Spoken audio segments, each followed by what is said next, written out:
రైతు సోదరులకే good news. భారత వాతావరణ శాఖ, హైదరాబాద్ వాతావరణ కేంద్రం, విశాఖ వాతావరణ కేంద్రం, అమరావతి విపత్తు నిర్వహణ సంస్థ కీలక అప్డేట్ ప్రకటించాయి. బంగాళాఖాతంలో ఉపరితల ఆవర్తన ద్రోణి ఏర్పడింది.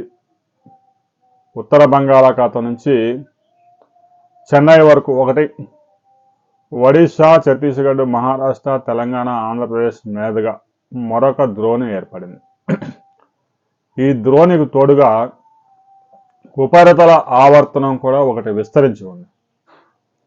వీటి ప్రభావంతో ఆంధ్రప్రదేశ్, తెలంగాణలో చాలా ప్రాంతాల్లో మోస్తరు వర్షాలు, రాబోయే 48 గంటల్లో అక్కడక్కడా భారీ వర్షాలు నమోదయ్యే అవకాశం ఉంది.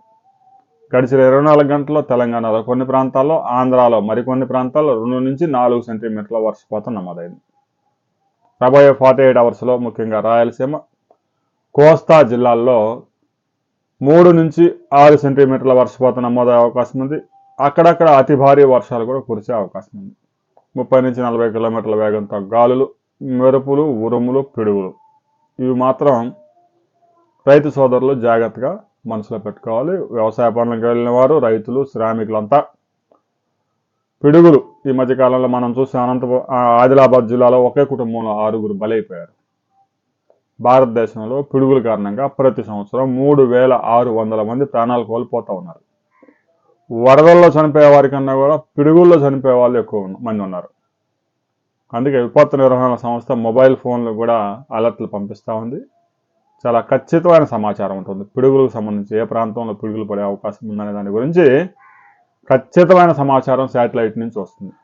వర్షపాతం అంటావా పలానా జిల్లాలో పడిద్దని మనం చెప్పినప్పుడు జిల్లా మొత్తం పడుతుంది అనుకుంటారు ప్రజలు. ఒక జిల్లా మొత్తాన్ని ఒక యూనిట్గా తీసుకోవడం సాధ్యం కాదు.